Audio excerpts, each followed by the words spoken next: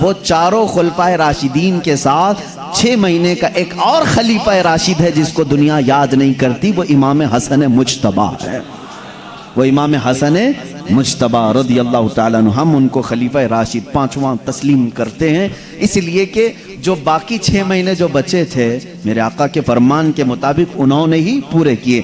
اور بعض لوگ کہتے ہیں یہ فضیلت تو امیر معاویہ کے بھی شان میں جانا چاہیے، کیونکہ 29.5 سال کے بعد انہوں نے بھی خلافت کا اعلان کیا، لیکن یہ بات فٹ نہیں بیٹھتی، اس لیے کہ وہ 30 سال کے بعد بھی خلیفہ تھے۔ حضور صلی اللہ علیہ وسلم کے فرمان کے 30 سال کے بعد بھی وہ 20 سال تک اور خلیفہ رہے، لیکن یہ بات آ کر فٹ بیٹھتی ہے تو امام حسن کی زندگی پر بیٹھتی ہے۔ امام حسن رضی اللہ تعالیٰ عنہ نے خلافت فرمائی 6 مہینے تک، اور اس کے بعد دستبرداری کا اظہار فرمایا۔ میرے عزیزو، یہ زمانہ ہے خلفائے راشدین کا، کل کتنا ہے؟ سب مسلمانوں کو یاد رہے گی نا بات، یہ 30 سال قیامت تک کے لیے روشن دلیل ہے، وہ 30 سال قیامت تک کے لیے مسلمانوں کے لیے دلیل ہیں، ان کی زندگیاں ہم سب کے لیے عبرت ہیں۔ کل میں نے 2 نفوس قدسیہ کی ذکر کیے تھے، حضرت سیدنا ابو بکر صدیق رضی اللہ تعالیٰ عنہ اور حضرت سیدنا عمر ابن خطاب رضی اللہ تعالیٰ عنہ۔ آئیں چلتے ہیں بارگاہ عثمان ابن عفان رضی اللہ تعالیٰ عنہ۔ یہ وہ خلیفہ راشد ہیں کہ آپ خود اپنے طور پر اعلان فرماتے تھے کہ اے مدینے والو، اسلام میں آنے والوں میں 4تھے نمبر پر میں اسلام قبول کر چکا تھا، یعنی سب سے پہلے جو لوگ اسلام لائے تھے اس وقت 4تھے نمبر پر حضرت عثمان غنی اسلام قبول کر چکے تھے۔ حضرت عثمان غنی رضی اللہ تعالیٰ عنہ اتنے شروع میں اسلام لائے، اور وہ بھی اسلام کیسے لائے؟ حضرت ابو بکر صدیق رضی اللہ تعالیٰ عنہ کی دعوت پر اسلام لائے تھے۔ آپ بڑے شریف النفس تھے، طبیعت کے بہت شریف تھے، اس وقت بھی آپ بڑے مالدار تھے جب آپ اسلام نہیں لائے تھے۔ آپ کا خاندان رسول کریم صلی اللہ تعالیٰ علیہ وسلم کے خاندان سے ملتا ہے، آپ حضور صلی اللہ تعالیٰ علیہ وسلم کی سگی پھوپھی کے نواسے بھی تھے۔ حضرت سیدنا عثمان غنی رضی اللہ تعالیٰ عنہ کے ساتھ حضور صلی اللہ علیہ وسلم کے کئی رشتے ہیں، باپ کی طرف سے عبد مناف میں جا کر کے حضور کا سلسلہ ان سے مل جاتا ہے، اور ماں کی طرف سے ان کی ماں حضرت حضور صلی اللہ علیہ وسلم کی سگی پھوپھی کی بیٹی تھیں۔ اور تیسرا رشتہ یہ ہے کہ حضور اکرم صلی اللہ علیہ وسلم نے 1 نہیں 2 بیٹیاں ان کے نکاح میں بھی دی تھیں۔ ان کا ایک لقب ہے معلوم ہے، ذوالنورین۔ آپ کہیں شبہ میں نہ پڑ جائیں کہ 2 بیٹیاں 2 بہنیں ایک نکاح میں کیسے آ گئیں، ایسے نہیں ہے۔ پہلے رسول کریم صلی اللہ علیہ وسلم نے اپنی صاحبزادی حضرت رقیہ کا نکاح حضرت عثمان سے کیا۔ حضرت رقیہ رضی اللہ تعالیٰ عنہ کے ساتھ نکاح ہونے کے بعد وہ بیمار ہوئیں، جنگ بدر کے موقع پر حضرت عثمان غنی رضی اللہ تعالیٰ عنہ بدر میں شریک نہیں تھے، مدینے میں ہی رہے، اور اسی وقت حضرت رقیہ کا انتقال ہو چکا تھا۔ جب میرے آقا صلی اللہ علیہ وسلم جنگ بدر میں تھے، واپس جب تشریف لائے تو حضرت عثمان غنی کو بڑا مغموم دیکھا، بہت ہی رنجیدہ دیکھا۔ حضور اکرم صلی اللہ علیہ وسلم نے اپنی دوسری بیٹی کو ان کے نکاح میں دیا، وہ تھی حضرت ام کلثوم رضی اللہ تعالیٰ عنہ۔ حضور اکرم صلی اللہ علیہ وسلم کی 4 صاحبزادیاں ہیں، حضرت سیدہ زینب سب سے بڑی ہیں، دوسرے حضرت رقیہ، تیسرے حضرت ام کلثوم، چوتھے سیدہ کائنات فاطمہ الزہرا رضی اللہ تعالیٰ عنہ۔ چاروں کی شادیاں ہوئیں، اور بیٹے حضور صلی اللہ علیہ وسلم کے 3 تھے، لیکن تینوں بچپن میں ہی انتقال کر چکے، حضرت عبداللہ، حضرت ابراہیم، حضرت قاسم۔ یہ تینوں صاحبزادے حضور صلی اللہ علیہ وسلم کی گود میں ہی وفات پا چکے۔ ایک بڑے بزرگ نے مجھے ایک بات فرمائی تھی، جب ہمارے گھر میں بچی کی ولادت ہوئی تھی تو انہوں نے یہ بات فرمائی تھی، حضور اکرم صلی اللہ تعالیٰ علیہ وسلم کو اللہ تعالیٰ نے دونوں نعمتوں سے نوازا تھا، بیٹوں سے بھی اور بیٹیوں سے بھی، لیکن ایک بات سمجھ لو کہ بیٹا ہونا حضور کی سنت ہے، یعنی بیٹے کا باپ ہونا حضور کی سنت ہے، لیکن بیٹی کا باپ ہو کر کے زندگی گزارنا یہ حضور کی سنت ہے۔ یعنی بیٹیاں طویل زندگی تک حضور صلی اللہ علیہ وسلم کے ساتھ رہی۔ عزیزان گرامی، رسول کریم صلی اللہ تعالیٰ علیہ وسلم کی 4 صاحبزادیاں مکمل شادی تک حیات رہیں، اور ان 4 صاحبزادیوں میں سے تقریباً 3 صاحبزادیوں سے اولاد بھی ہوئے، یہ کوئی ذکر نہیں کرتے آج۔ سیدہ کائنات فاطمہ الزہرا رضی اللہ تعالیٰ عنہ کی اولاد سب کو معلوم ہے، حسنین کریمین۔ حضرت فاطمہ کی کتنی اولاد تھی؟ حسن اور حسین یہی معلوم ہے نا، بلکہ ان کی اور بھی اولاد تھی، حضرت زینب بھی تھی، حضرت محسن بھی تھے، 3 بیٹے تھے، اور بھی اولاد حضرت فاطمہ کی تھی۔ یہ المیہ ہے ہمارے ساتھ کہ کہیں نہ کہیں ان شیعہ لوگوں نے ورغلا کر کے باقی سب کو چھپا دیا۔ حضور صلی اللہ تعالیٰ علیہ وسلم کی بڑی بیٹی حضرت زینب، ان سے بھی ایک بیٹی تھی امیمہ یا اور ایک جگہ امامہ ہے۔ حضرت عثمان نے جن سے نکاح کیا حضرت رقیہ، ان سے بھی ایک بیٹے پیدا ہوئے عبداللہ، اسی سے حضرت عثمان کو ابو عبداللہ کہا جاتا تھا۔ یعنی رسول کریم صلی اللہ علیہ وسلم کے نواسے اور بھی تھے، لیکن وہ بچپن میں انتقال کر گئے۔ جو باحیات رہے اور جس سے نسل رسول چلی وہ حسنین کریمین کی ذات ہے، امام حسن مجتبی اور امام حسین رضی اللہ تعالیٰ۔ اس لیے ہم کثرت سے ان کا ذکر کرتے ہیں، ذکر کرنے میں کوئی عیب نہیں، لیکن میرا کہنا یہ ہے ان کے ساتھ رسول کریم صلی اللہ علیہ وسلم کی دوسری صاحبزادیوں کا بھی ذکر کیا جائے، حضور صلی اللہ علیہ وسلم کے دوسرے گھر والوں کا بھی ذکر کیا جائے، کیونکہ اہل بیت میں سب شامل ہیں۔ میرے آقا صلی اللہ علیہ وسلم کا پورا گھرانہ اہل بیت ہے۔ بہرحال یہ پھر میں کل ذکر کروں گا، اہل بیت کی جب بات آئے گی کہ اہل بیت کے کیا معاملات ہیں، اور ان کی محبت ہمارے لیے ایمان کا درجہ رکھتی ہے، بلکہ ان کی محبت میں جس کا انتقال ہو جائے اسے شہادت کی موت ہے، ہم ذکر کریں گے۔ لیکن آج ہم سیدنا عثمان غنی رضی اللہ تعالیٰ عنہ کی بارگاہ میں آئے ہیں۔ حضرت عثمان رضی اللہ تعالیٰ عنہ یہ وہ صحابی ہیں رسول کریم صلی اللہ تعالیٰ علیہ وسلم کے ہمراہ رہے۔ ان کے 2 لقب ہیں، ایک ذوالہجرتین ہے اور ایک ذوالنورین ہے، 2 نور والا اور 2 ہجرتوں والا۔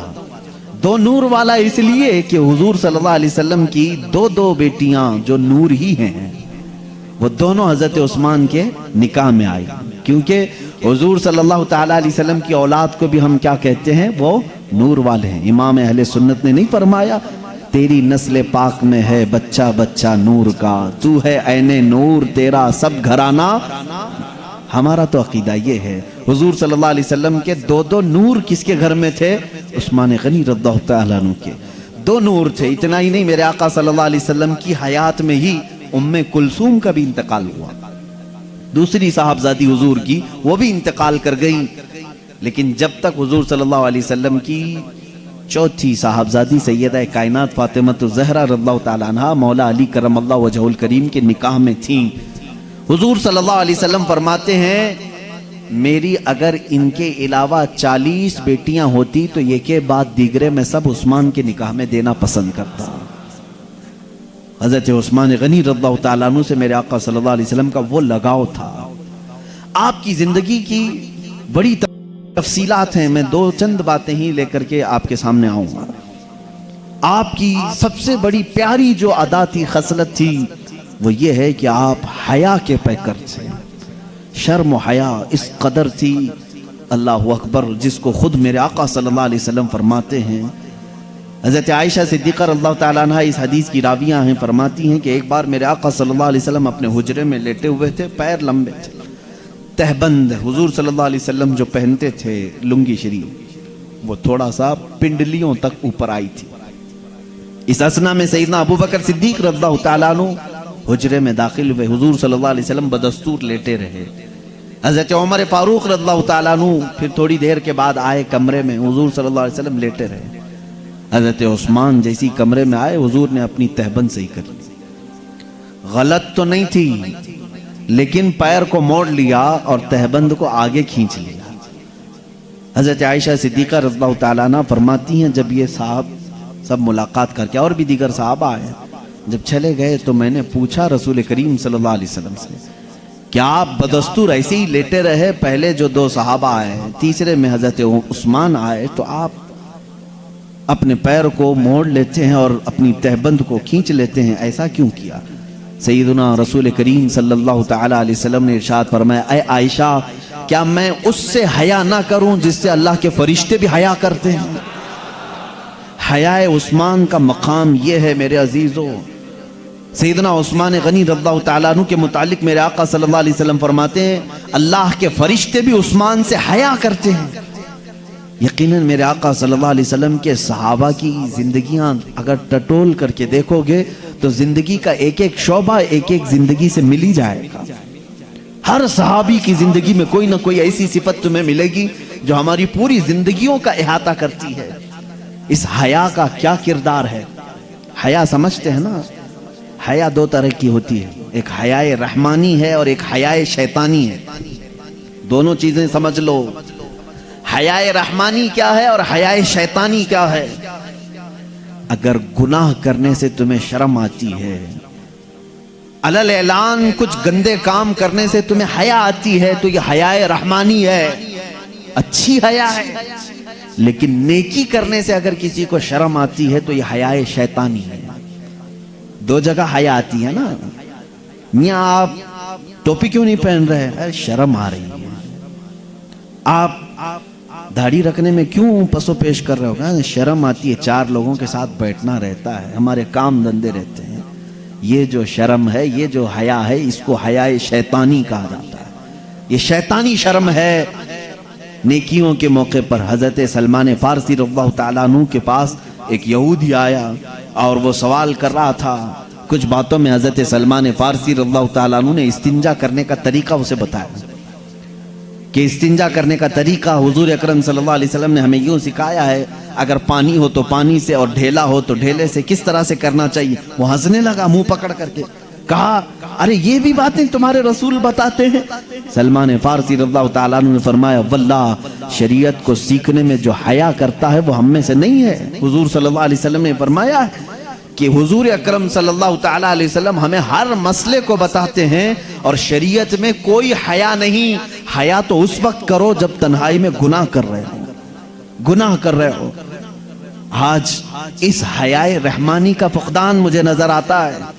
یہ حیائے رحمانی کہاں چلی گئی جو سیدنا عثمان غنی رضی اللہ تعالیٰ عنہ نے ہمیں اپنی زندگی پاک میں دیا تھا؟ جانتے ہیں میرے عزیزو، ایک مرتبہ ایسا ہوا حضرت عثمان غنی رضی اللہ تعالیٰ عنہ کی زندگی میں، یہ بات حیا سے بھی تعلق رکھتی ہے اور وفاداری رسول سے بھی تعلق رکھتی ہے۔ غور سے سنیں آپ، جب حدیبیہ کے مقام پر حضور صلی اللہ تعالیٰ علیہ وسلم کے ساتھ 1400 صحابہ تھے، کل میں نے بتایا تھا کہ حضور صلی اللہ علیہ وسلم اپنے صحابہ کے ساتھ عمرہ کرنے کے لیے نکلے ہیں، لیکن مکہ والوں نے بیچ راستے میں آپ کو روک لیا، کہا کہ ہم عمرہ کے لیے جانے کی اجازت نہیں دیتے۔ 35 کلومیٹر صرف باقی رہ گیا تھا مکہ، روک دیا۔ حضور صلی اللہ تعالیٰ علیہ وسلم نے اپنی طرف سے بات چیت کرنے کے لیے مکہ والوں سے حضرت عثمان کو بھیجتے ہیں، کیونکہ مکہ والے حضرت عثمان کی بڑی عزت کرتے تھے، وہ بہت محترم تھے مکہ والوں کی نظر میں۔ حضور اکرم صلی اللہ علیہ وسلم نے حضرت عثمان کو اپنا نائب بنا کر مکہ بھیجا بات چیت کرنے کے لیے۔ حضرت عثمان غنی رضی اللہ تعالیٰ عنہ بھی احرام پہن کر کے آئے تھے۔ کہاں سے؟ مدینے سے احرام پہن کے آئے، اور وہ پہنچ گئے مکہ میں۔ مکہ والوں سے بات چیت کرنا تھا، صلح کی بات کرنی تھی کہ ہمارا راستہ چھوڑ دو، ہم کو آنے دو، حرم کعبہ کا طواف کرنے دو، ہمیں عمرے کے ارکان ادا کرنے دو۔ سیدنا عثمان غنی رضی اللہ تعالیٰ عنہ جب بات چیت کرنے کے لیے آئے تو اس وقت مکہ والوں نے منع کر دیا کہ ہم محمد صلی اللہ علیہ وسلم اور ان کے ساتھیوں کو مکہ میں داخل ہونے ہرگز نہیں دیں گے۔ لیکن ساتھ میں انہوں نے ایک بات یہ بھی کہی، اے عثمان تم آ گئے ہو مسجد حرم تک۔ کہاں آ گئے تھے؟ مسجد حرم مکہ تک۔ تم چاہو تو اپنا عمرہ پورا کر لو اور چلے جاؤ، محمد صلی اللہ علیہ وسلم اور ان کے دوسرے ساتھیوں کو آنے کی اجازت نہیں دیں گے۔ حضرت عثمان غنی رضی اللہ تعالیٰ عنہ باب حرم پر کھڑے ہیں، خانہ کعبہ قریب میں ہے، کہتے ہیں اے لوگو، زندگی بھر میرے جسم پر احرام رہے تو رہ جائے، بغیر نبی کے عمرہ کا ایک چکر بھی نہیں کروں گا، خانہ کعبہ کے طواف کا ایک چکر بھی نہیں ادا کروں گا۔ اگر تم نے نبی کو روکا تو نبی کے بعد پھر عمرہ ہے کیا چیز؟ یہ صحابہ کا ایمان تھا۔ بغیر رسول کریم صلی اللہ تعالیٰ علیہ وسلم کے انہوں نے منع کر دیا کہ میں آ تو گیا ہوں، لیکن تم جب نبی کو روکے ہو تو میں کیسے عمرہ کروں؟ نہیں کیا، احرام کے حالت میں تھے۔ اسی طرح سے سیدنا عمر فاروق رضی اللہ تعالیٰ عنہ کی زندگی دیکھیں، ان کے ہر کام رسول پاک کی زندگی سے جڑے ہوئے ہیں۔ خانہ کعبہ کا طواف کیا اپنی زندگی میں، خانہ کعبہ کا طواف کیا جب وہ خلیفہ تھے، اور حجر اسود کے پاس آئے ہیں۔ حجر اسود کو چومنے کے لیے آج کیا حالت ہوتی ہے، ایک جنگ جیسی حالت ہو جاتی ہے سارے ٹوٹ پڑے ہوتے ہیں کیونکہ اس کی فضیلت ہے۔ میرے آقا صلی اللہ علیہ وسلم نے فرمایا حجر اسود یہ جنتی پتھر ہے، جو اسے بوسہ دیتا ہے اس کے پورے گناہوں کو چوس لیتا ہے، گناہوں سے پاک کر کے اسے چھوڑتا ہے۔ یہ فضیلت بھلا کون نہیں لینا چاہے گا؟ آج بھی آپ جائیں گے حرم کعبہ میں تو بھیڑ لگی ہوتی ہے۔ آج کی پوزیشن نہیں کہہ رہا ہوں، اس زمانے کی بات کر رہا ہوں۔ اس وقت تو انہوں نے بھی کورونا کی وجہ سے حرم کعبہ کو بند کر کے رکھا ہے، وہ جو یزیدی اور یہودی وہاں پر حکومت کر رہے ہیں۔ بہرحال حضرت عمر فاروق رضی اللہ تعالیٰ عنہ قریب حجر اسود کے کھڑے ہوئے ہیں اور کہتے ہیں اے حجر اسود، تو میرے نزدیک ایک پتھر ہی ہے، تو میرے نزدیک ایک پتھر ہی ہے۔ پتھر تو پتھر ہے، جنت سے آیا ہے اگرچہ، لیکن سارے صحابہ ہیں وہ کہتے ہیں، حضرت عمر حجر اسود کو مخاطب کر کے کہہ رہے ہیں اے حجر اسود، اگر میں نے میرے نبی کو تیرے اوپر اپنے لب رکھتے ہوئے نہ دیکھا ہوتا تو کبھی تجھے نہیں چومتا، آج صرف میں تجھے بوسہ اس لیے دیتا ہوں کہ میرے نبی نے تجھے چوما ہے۔ وہ صحابہ کی زندگی میں یہ باتیں ملتی ہیں کہ وہ جو کرتے تھے وہ وفائے رسول کے لیے کرتے تھے۔ میرے آقا صلی اللہ علیہ وسلم کو چھوڑ کر کے ہمارا اسلام کچھ بھی نہیں ہے۔ مجھے حیرت ہوئی تھی، مصر میں تھا، آخری زمانہ تھا ہمارے تعلیم کا، اس وقت ایک فتویٰ آیا تھا پاکستان کے ایک بڑے مدرسے سے، بنوریا ٹاؤن دارالعلوم دیوبند کی وہ ایک شاخ سمجھ لیں یا انہی کے مکتبہ فکر کا ہے، ایک مدرسہ بہت بڑا، وہاں سے فتویٰ شائع ہوا ہے ان الدین لا یحتاج حتی الی الرسول صلی اللہ علیہ وسلم، دین کسی کا محتاج نہیں یہاں تک کہ رسول کی بھی اسے ضرورت نہیں۔ یہ فتوے میں باضابطہ، اور اس فتوے کے رد میں حضور تاج الشریعہ رحمۃ اللہ تعالیٰ علیہ نے پوری کتاب لکھی تھی، پوری کتاب اس کو شائع کیا گیا ہے مصر سے، پوری عربی میں کتاب شائع ہوئی ہے۔ میں یہاں بیچ میں کہنا چاہتا ہوں اے میرے عزیزو، دیکھو یہ کون سا عقیدہ ہے۔ وہ صحابہ تو کہتے ہیں میں بغیر رسول کے طواف نہیں کروں گا، ایک صحابی کہتے ہیں، یہ بھی خلفائے راشدین، میں اگر نبی کو چومتے ہوئے نہ دیکھا ہوتا تو کبھی حجر اسود کو نہ چومتا، اور آج کے یہ کہتے ہیں، یہ کھٹمل آج یوں کہتے ہیں کہ رسول کی ضرورت نہیں دین کو۔ ان تمام چیزوں سے اپنے آپ کو بچائے رکھنا۔ بات چل رہی تھی حضرت عثمان غنی رضی اللہ تعالیٰ عنہ مکہ میں گئے اور حضور صلی اللہ علیہ وسلم اپنے صحابہ کے ساتھ کہاں ہیں؟ حدیبیہ کے مقام پر، جو 35 کلومیٹر دور ہے۔ حدیبیہ کے مقام پر ایک کسی نے افواہ اڑا دی، یہ شیطانی افواہ تھی، عثمان ابن عفان کو مکہ والوں نے قتل کر دیا۔ یہ افواہ ہو گئی، صحابہ بے قرار ہو گئے، معظم و مکرم ایک محترم رسول کریم صلی اللہ علیہ وسلم کے صحابی کا قتل ہو گیا بغیر کسی وجہ کے، اور قاصد کا قتل کرنا بہت بڑا جرم سمجھا جاتا تھا۔ حضور کے وہ قاصد تھے، بادشاہوں کے قاصد آتے تھے، ان کے ساتھ کوئی غلط کام نہیں کیا جا سکتا تھا۔ جو تمہاری دشمنی ہے وہ بادشاہوں کی فوج کے ساتھ تمہاری فوج لڑے گی، لیکن قاصد کے ساتھ نہیں۔ ایمبیسیڈر کو آج بھی تکلیف نہیں دی جا سکتی، آج بھی قانون یہی ہے۔ حضور صلی اللہ علیہ وسلم کے قاصد بن کر کے حضرت عثمان گئے ہیں تو صحابہ بے قرار ہو گئے کہ حضور کے قاصد کا قتل کیسے ہو گیا۔ حضور اکرم صلی اللہ علیہ وسلم نے اس وقت سارے صحابہ کو ایک درخت کے نیچے جمع کیا اور سب سے بیعت لی۔ آج ہی میں نے جمعہ میں کہا نا کہ بیعت جو ہم آج اپنے پیر کے ہاتھ میں ہاتھ دے کر کے بیعت کرتے ہیں، یہ حضور صلی اللہ علیہ وسلم کی اسی سنت پر عمل کرتے ہیں۔ صحابہ کو قریب بلایا اور بیعت لی، کہا کہ تم سب کے سب وعدہ کرو کہ اسلام پر اپنی آخری سانس تک قائم رہو گے، دین کو حق سمجھتے رہو گے، اور حضرت عثمان اگر قتل ہوئے ہیں تو اس کا انتقام لیں گے۔ یہ وعدہ لیا، 1400 صحابہ سے بیعت کی۔ یہ پورا واقعہ میں کیوں ذکر کر رہا ہوں جانتے ہیں؟ یہاں پر حضرت عثمان غنی رضی اللہ تعالیٰ عنہ کی اہمیت سمجھ میں آتی ہے۔ وہ مجمع میں نہیں تھے، مجمع میں نہیں تھے، مکہ میں ان کے قتل کی خبر پھیل گئی۔ حضور صلی اللہ علیہ وسلم نے سارے صحابہ کو بیعت لے لی، اس کے بعد اپنا بایاں ہاتھ حضور نے اٹھایا، اپنا بایاں ہاتھ اٹھایا اور اپنا سیدھا ہاتھ یوں رکھا اور فرمایا یہ میرا ہاتھ ہے اور یہ عثمان کی طرف سے میں خود بیعت کرتا ہوں۔ حضرت عثمان کی بیعت، کیونکہ وہ ایک غائب تھے نا، سارے صحابہ نے بیعت کی اور حضرت عثمان کی طرف سے بیعت کس نے کیا؟ رسول کریم صلی اللہ علیہ وسلم۔ کہا میں یہ عثمان کا ہاتھ سمجھتا ہوں اور بیعت کرتا ہوں۔ اس واقعے کو بیان کر کے چلے جاتے ہیں، لیکن میں آج رک گیا اس پر ایک جگہ لوگ بےقرار ہیں کہ وہ قتل ہو گئے، افواہ کیا پھیلی ہے، وہ قتل ہو گئے۔ حضور صلی اللہ علیہ وسلم صحابہ سے کہہ بھی رہے ہیں کہ ان کا انتقام لیا جائے گا اگر وہ قتل ہو گئے، لیکن دوسری جگہ حضرت عثمان کے اس ہاتھ کو اپنا ہاتھ بنا کر کے بیعت بھی کر رہے ہیں۔ یہی رسول کریم کا علم غیب ہے، میرے آقا جانتے تھے عثمان کا قتل نہیں ہوا، وہ بحیات ہے مکہ میں، اور ہوا بھی ایسی ہی کہ شام نہ ہو پائی کہ حضرت عثمان غنی صحیح سلامت واپس آئے اور پھر اپنا ہاتھ رسول کریم صلی اللہ علیہ وسلم کے ہاتھ میں دیا اور بیعت کی۔ اب اس بیعت کا کہاں سے تذکرہ ہے؟ میں حیائے عثمانی کو لے کر کے چلا تھا، تمہیں صلح حدیبیہ بھی لے جانا پڑا اور مکہ کے طواف تک بھی جانا پڑا، اب بیعت تک بھی مجھے آنا پڑا، اس لیے حضرت عثمان غنی رضی اللہ تعالیٰ عنہ حضور صلی اللہ علیہ وسلم کے ہاتھ میں ہاتھ دے کر کے بیعت کر چکے۔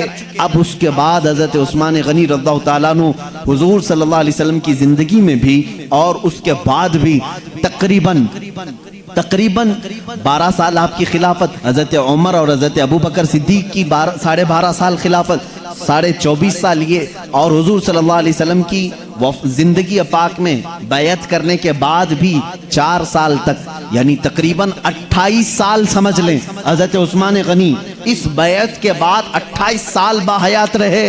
میرے آقا حضرت عثمان فرماتے ہیں اس ہاتھ کو کبھی انہوں نے استنجا کے لیے بھی استعمال نہیں کیا، کبھی بھی اس ہاتھ کو اپنی ضروریات کے لیے بھی استعمال نہیں کیا، حاجت کے لیے جس طرح استعمال کرتے ہیں۔ فرماتے ہیں میں نے رسول کریم صلی اللہ علیہ وسلم کے ہاتھ میں یہ ہاتھ دیا تھا، اس کے بعد میں نے یہ عہد کر لیا تھا کہ یہ ہاتھ اپنے اس جگہ تک نہ لے جاؤں جو سطر کے اندر ہو سکتا ہو۔ 28 سال تک اپنے اس ہاتھ کی حفاظت کیا، 28 سال تک حیا کے وہ پیکر تھے، اس لیے مجھے یہ بیعت ذکر کرنی پڑی۔ اے میرے عزیزو، اس عثمان ابن عفان رضی اللہ تعالیٰ عنہ کی حیا کو تو دیکھو، اس حیا کو تو دیکھو، انہوں نے وہ ہاتھ کہیں اپنی ضرورت کے لیے، جبکہ جائز ہے، ناجائز نہیں، ناجائز نہیں، اپنے ناف کے نیچے ہم سیدھے ہاتھ سے پکڑ سکتے ہیں، بائیں ہاتھ سے بھی پکڑ سکتے ہیں، اپنے ناف کے نیچے ران کو پکڑے، لیکن حضرت عثمان غنی رضی اللہ تعالیٰ عنہ نے اپنی ران کو تک اس ہاتھ سے نہیں چھوا، نہیں چھوا، کبھی نہیں چھوا۔ کیوں؟ صرف اس لیے کہ اس کو نسبت ہوئی ہے رسول کریم صلی اللہ علیہ وسلم کے دست مبارک۔ اب آؤ میں تمہیں بتاتا ہوں اور ہمیں بتاتا ہوں کہ ہم کیا کرتے ہیں۔ معلوم ہے آپ سب کو، اللہ رب العزت کے حبیب صلی اللہ علیہ وسلم فرماتے ہیں کسی بھی بندے کے چہرے کو عیب مت لگانا، کسی کے چہرے پر تھپڑ نہ مارنا، کسی کے چہرے کو نٹکا، کنکٹا، اندھا چہرے پر عیب نہ لگانا۔ پوچھا کیوں؟ کہا کہ سارا جسم جو گوندھا گیا جب بنایا جا رہا تھا، مٹی سے بنایا جا رہا تھا، تو فرشتوں کو حکم دیا گیا تھا کہ ان کی انگلیاں بنائیں، ہاتھ بنائیں، پیر بنائیں، جسم بنائیں، لیکن میرے آقا صلی اللہ علیہ وسلم فرماتے ہیں اے بندو، تمہارے چہرے کو اللہ نے اپنے دست قدرت سے بنایا، اللہ نے اپنے دست قدرت سے بنایا ہے چہرے کو۔ اسی لیے حضور اکرم صلی اللہ علیہ وسلم نے فرمایا اس چہرے کی حفاظت کرنا، کیونکہ اس کو اللہ نے اپنے دست قدرت سے بنایا ہے۔ جانتے ہو اسی لیے ہم اس چہرے کو اس کے علاوہ کسی اور کے سامنے جھکنے نہیں دیتے۔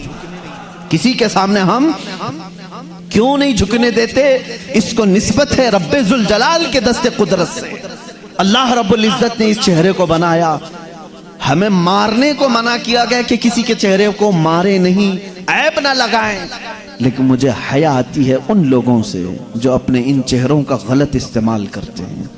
آج بے حیائی کا عروج کا زمانہ ہے، سارا کا سارا فتنہ یہی چہرہ بنا ہوا ہے جس کو اللہ رب العزت نے اپنے دست قدرت سے بنایا۔ کل قیامت کے دن تمہیں جواب دینا ہوگا۔ آج تم شیشوں کے سامنے گھنٹوں کھڑے ہو کر کے جس چہرے کو میک اپ کرتے ہو۔ اس ویڈیو کا اگلا پارٹ دیکھنے کے لیے ہمارے یوٹیوب چینل مدنی آفیشیل کو سبسکرائب کریں اور گھنٹی کے بیل آئیکن کو پریس کر دیں۔